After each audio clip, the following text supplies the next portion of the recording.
you're here, last week we started a series for our Serve the World month, and we titled it Jonah, the Reluctant Missionary, because that's exactly who he was. And this week we want to look at this idea on how to love your enemies, because really that's at the root, at the very bottom of the Jonah stories, that Jonah was sent to love and show compassion to his enemies. And finally, in the Jonah story, where we're picking up today, Jonah finally makes it to Nineveh. And reluctantly, he makes it to Nineveh. And he gets there and he gives, in my opinion, the world's shortest sermon. You know, he just doesn't put his heart into it, but it's a short, powerful sermon. It's pretty much, we're all going to die. That was his message. And he's like, it's just doom and gloom for Nineveh. And he seems excited about it at first. Anyway, here's what he says. Jonah chapter 3, verse 4, and I'm going to start in verse 4. On the day Jonah entered the city, he shouted to the crowds, 40 days from now, Nineveh will be destroyed. You see what I'm saying? We're all going to die. Verse 6, when Jonah's warning reached the king of Nineveh, he rose from his throne, took off his royal robes, covered himself with sackcloth, and sat down in the dust. This is the proclamation that he issued to Nineveh. By the decree of the king and his nobles, do not let people or animals or herds or flocks taste anything. Do not let them eat or drink, but let people and animals be covered in sackcloth. This is the only place in the Bible we read they're so desperate they're covering the animals, or they're making them mourn. Let everyone call urgently on God. Let them give up their evil ways and their violence. Who knows? God may yet relent and with compassion turn from his fierce anger so that we will not perish. And then look at verse 10, move down to there. When God saw what they did and how they turned from their evil ways, he relented and did not bring on them the destruction that he had threatened. But turn over one page in your Bible, chapter 4 and verse 1. Jonah's not happy. This change of plans greatly upset Jonah, and he became even more angry. So he complained to the Lord about it.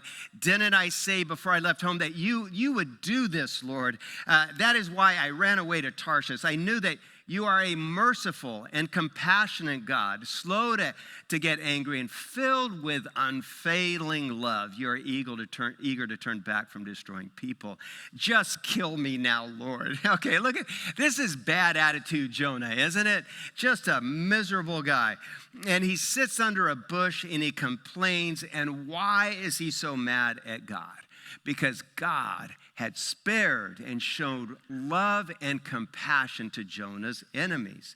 So why are the Ninevites? Why does Jonah dislike the Ninevites so much? And you have to understand that Nineveh is the capital of Assyria. So Assyria and Nineveh is the same thing. And the Assyrians had terrorized the Jewish people for a long time, going from 900 BC to 600 BC, even up until the present. But they had conquered most of Israel. And you read in 2 Kings chapter 15, 16, 17, that king after king of Assyria raided and went into Israel, just wreaking havoc. For example, King Pul of Assyria invaded Israel. Next, we have King Tiglath-Pileser. He captures and deports people and brings them back to Assyria as slaves. King Shalmaneser of Assyria laid siege to Jerusalem for 3 years. So king after king is wreaking havoc on them. And so the Assyrians now are the enemy of the enemies of the Jewish people. They can't stand them. They are the despicable ones. They are the ones that everybody hated in town. And Nineveh, and when God says go to Nineveh, Nineveh is the capital of Assyria. Nineveh is the center of the beast. And God is telling Jonah to walk into Nineveh. And Nineveh's like, what? Hang on, God. Not into Nineveh, man. You know we can't stand those people. And they spoke a different language, the Assyrians. They worshiped a different gods. They were on the other side of the river, on the other side of the Jordan River. Assyria is modern-day Syria. It's on the other side of the Sea of Galilee. And now God is saying, go there and rescue them and bless them and let my love come down on them. And Jonah's like, are you kidding me, God? These are the canker sores of my life, these people. They are the blister on the heel of my existence, and you want them to bless them. And so Jonah, what does he do? He runs away to Tarsus. But then, of all the bad luck in the world, the fish spits Jonah back on the shores of Nineveh. What does this show us? It shows us ultimately that God is in charge of it all. It shows us who is in charge of it all. I have this key idea on the screen that I hope sticks with you today, just a thought to grab onto. The Jonah story shows us how badly God wants to redeem and love and show compassion even to our worst enemy, even to people we think we should despise and reject. And that's at the root of the Jonah story. I think this idea that we're talking about today, loving your enemies like God calls Jonah to, is one of the most powerful aspects of knowing God and following Jesus. It's so basic and rudimentary and fundamental to what it means to being a follower of Jesus Christ, is that I find a way to love people who everyone else is against. And here's what's so powerful about this story. This story is not about one person. So don't think this story is just about Jonah. The whole premise of the story isn't, can Jonah love his enemies? The question is, can all of God's people love his enemies? That's the question. There's this subversive question running under the story, is that can you and can we love and show compassion to people who everyone else in our society, at work, in our city is against and opposed to? And can we become God's channel of blessing for their lives? The Jonah story ends with a question, and it's a question from God, and I have to read it to you. Then God, this is chapter 4, verse 10, then the Lord said, you had compassion on the plant. Jonah's still complaining, by the way. And he says, which came up overnight and died. He said, then here's the question. Should I not also have compassion on Nineveh, where there are more than 120,000 people? And so that same question sits for you and me today. This is God's question. So you're saying, Jonah, or God is saying, so you're saying I should not have love and compassion for, and now you fill in the blank. You fill in the blank. You think about that people. Who is it that you're saying, God, are you serious? I can't do that. All right, so as I think now the question for you and me is, can we love people who you've been against, or who our society has been against, or who your neighbors have been against, or your coworkers, or you've been told to be against? Can you show love to them and bless them? Here's the most powerful thing about this Jonah story. Don't miss it. It wants to blow up our stereotypes and our biases and our prejudices, and remind us that God's love is for everyone, not just the people that we like. All right, so when you read the Jonah story, I think it forces us to wrestle with several questions. And the first question that I want us to think about is, who is my enemy? Well, as I ask that to everyone in the room, who is your enemy? And I know you're sitting here this morning going, Palmer, that's such a harsh word. Why you have to be so direct about it? And you're thinking, I'm a nice person. I don't have enemies. But I think you do. I think we all do. I think there's always people in our lives who we've been against or think lowly about. I think we all have, whether it's a person or whether it's a people group or a demographic.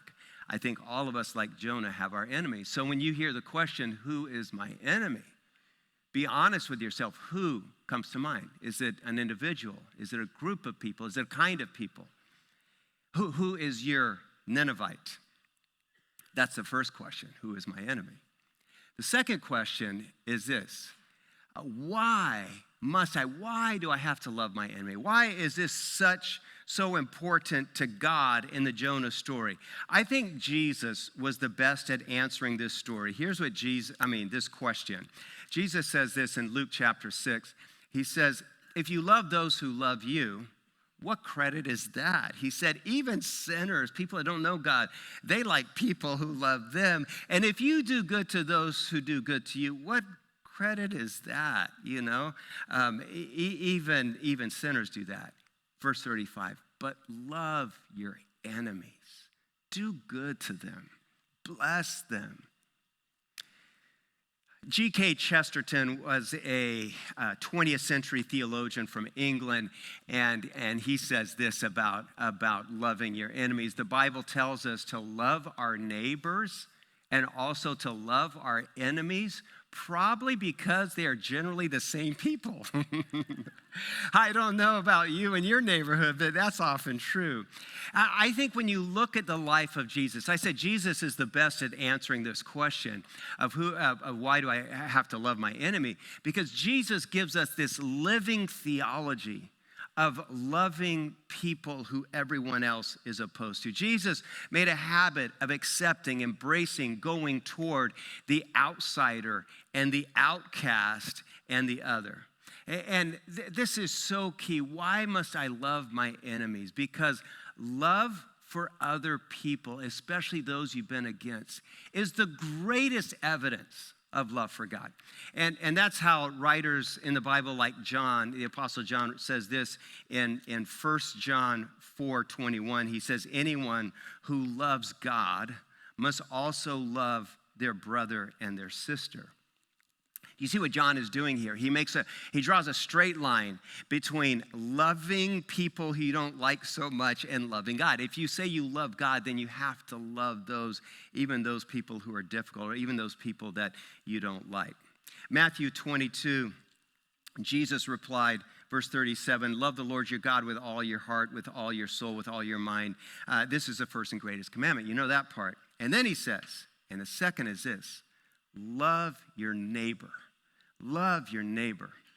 And as soon as he says this, someone very astute raises their hand and they want to challenge him and they ask him, well, who is my neighbor? Do you remember this? And then when they ask, who is my neighbor, do you remember? That's when he tells the story about the Samaritan.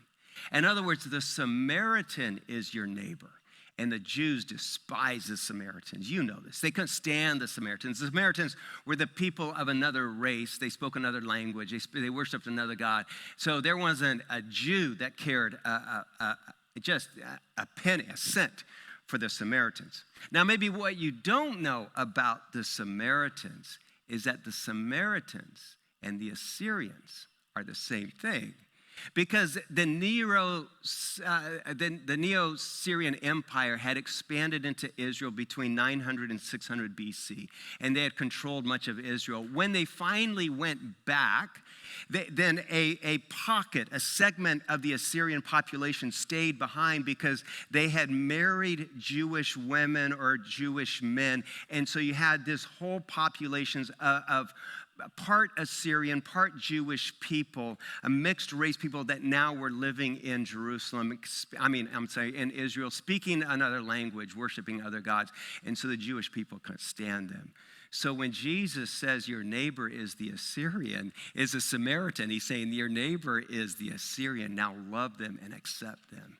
These foreigners who are living among you, they couldn't stand that. I think in part, this message of Jesus is what got him killed. Was his love and his acceptance for the others. So here's a third question. I said, who is my enemy? Why do I have to love my enemy? Finally, here's the third question. How can I love my enemies? I think there are some very practical things and steps that we can take to love people who we've been against. Man, you're probably asking yourself, well, I've been tolerating them. Isn't that good enough? Or maybe you've just ignored them. Maybe you think, well, I could try to change them and help them agree with me. And I want to say no. The first practical thing that I want to challenge you to do is to go toward them, to move toward them. That's what Jesus always did. In the Jonah story and in Jesus' life, Jonah is sent into the middle of the Ninevites, the middle of Assyria, he goes toward them. Our tendency, isn't it, with people who are different than us, people who we don't like, is to stay away from them. Jesus gives us an example, a model of moving toward them, moving toward the other people we don't like, to bless them, invite them in, share with them, honor them, get to know them. There's a young couple that I know who recently moved into a new neighborhood, and then as they're telling me about their neighborhood, they seemed concerned, though, because they said, there's so many people from other countries moving into our neighborhood. They seemed surprised by this and somewhat concerned. And so my response, well, hang on, I said, I think maybe this is a blessing, because this is your mission field, all these people from other places. I said, I bet if you get to know them, they're going to be the most interesting people in the world. That was my challenge to them. Can I say right now, we have a writer at the Grove. Her name is Jeannie Marie Zahn. And Jeannie Marie Zahn has a book titled Across the Street and Around the World. And I think everyone in this room needs a copy of Jeannie Zahn's book. And we have some in the coffee shop. It's on Amazon as well. But you need a copy of that, because one of our great callings is to go across the street to our neighbors first, to people who are different than us. I think it can be life-changing. I think we need a new value of neighborliness and hospitality in our cities, in our community, in the East Valley. So how can I love my enemies? The first one I just want to give you 3 practical thoughts. The first is love goes toward the other. Like Jeannie Marie Zahn writes, go across the street, start there first. Love goes toward the other. And so my challenge to you is to go toward them, the person who maybe you've perceived as your enemy, instead of away from them. I think a primary indication of spiritual maturity, you want to know what spiritual maturity looks like, in my opinion? It is the people who are willing to move and go toward the other. And so today I want to remind you too that the Grove is a place for the other. The Grove is a place for the outsider. The Grove has always, my hope, has been a place where the outsiders become insiders. That's who we are here. And we need we need a whole church grabbing onto that value. I think there's maybe not a more powerful message that Jesus leaves with us and that we see in the Jonah story than to love your enemy. This is one of the reasons why we printed these shirts. So we have these sweaters. You can't miss these hoodies and shirts that we've been wearing today. And I invite you to pick one up in the courtyard and start wearing it. And it really asks a very powerful question. First of all, it makes a statement that you are loved. And then on the back it says, to the person behind me, you are loved and you matter. So the question for all of us in the room is, if you are willing to take one of these and wear it for the next month or a year, is can you with authenticity say to the person behind me, I love you. In the name of Jesus Christ, I care about you. To the person next to you, to the person beside you, in front of you, can you honestly say you are loved and you matter? No matter who they are, where they're from, can you say that? I think that's the greatest indication of a follower of Jesus Christ, if you're able to do that. The next thing that I would say is, how can I love my enemies? Love goes toward the other. Next, love does something. Isn't that true? You can't just speak it. Love actually takes action. 1 John 3:18, let us not love with words or tongue, but with our actions.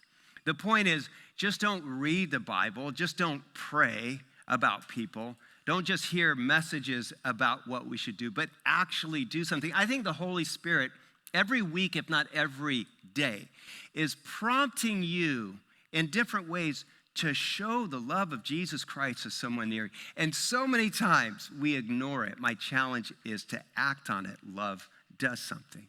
Finally, I want to say, love always changes you. My experience and all my years of being a pastor at the Grove is this. This sums it up right here.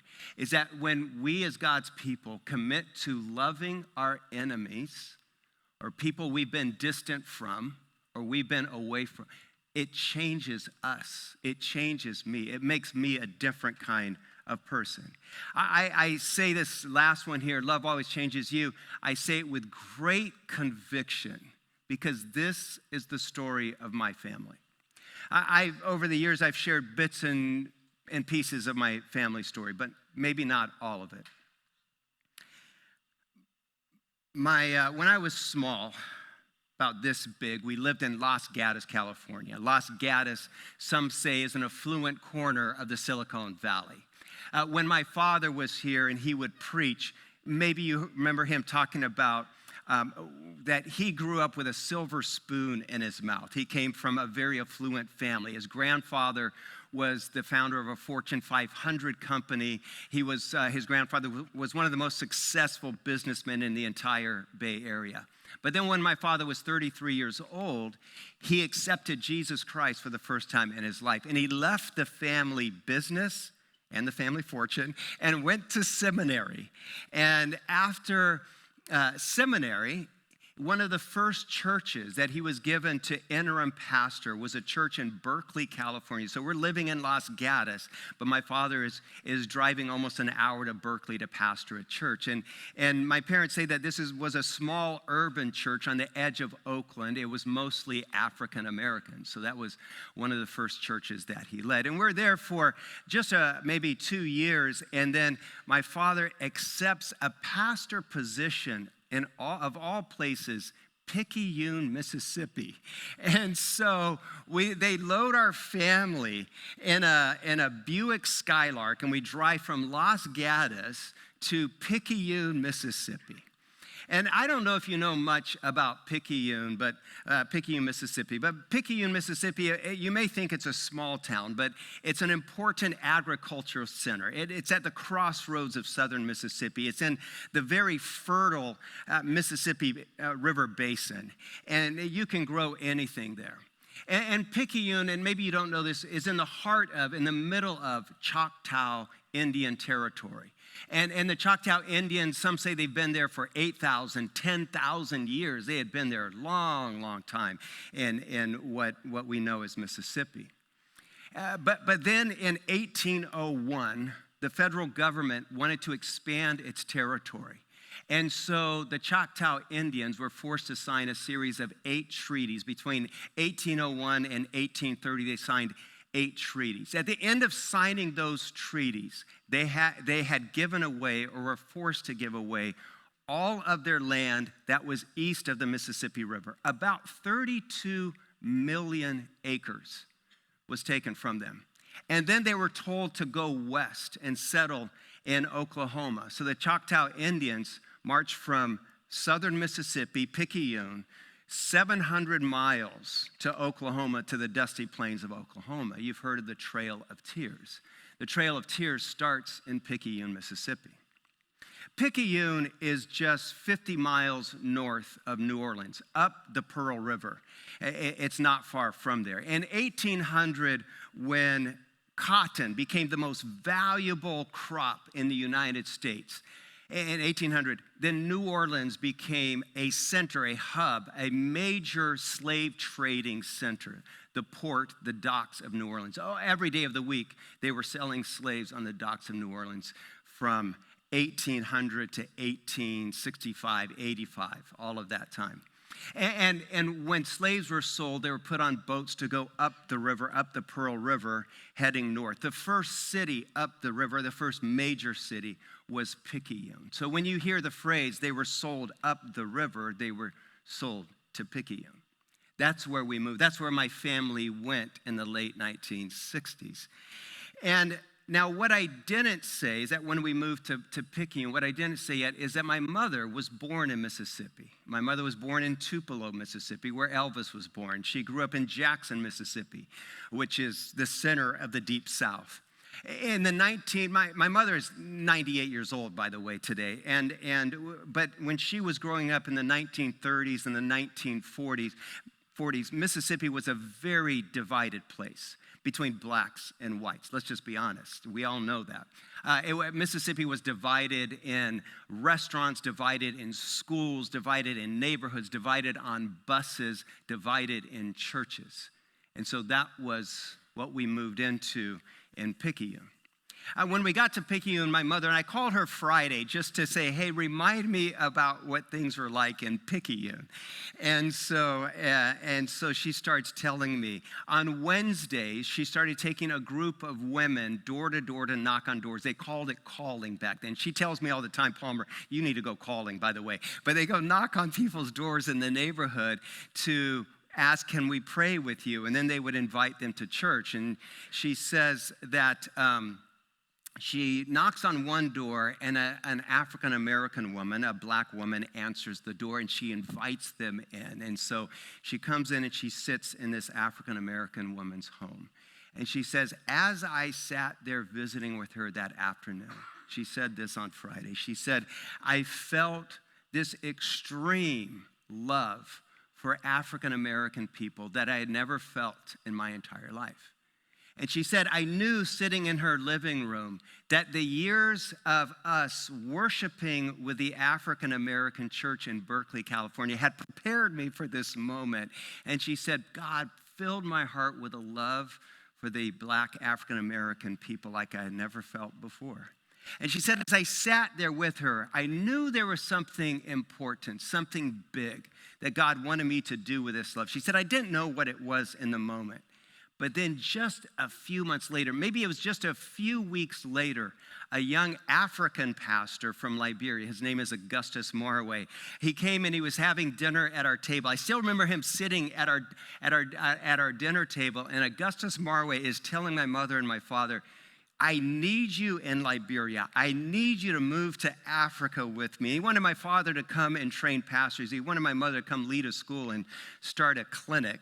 And they agreed. My mother says that it was because she was sitting in that woman's home and the love that she felt. She said, I knew I had to go.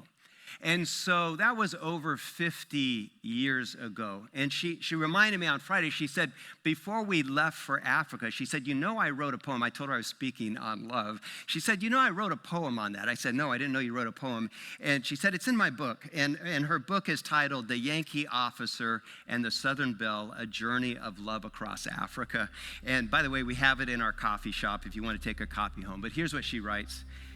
This is before she's even been to Africa. She writes, Liberia, I love you.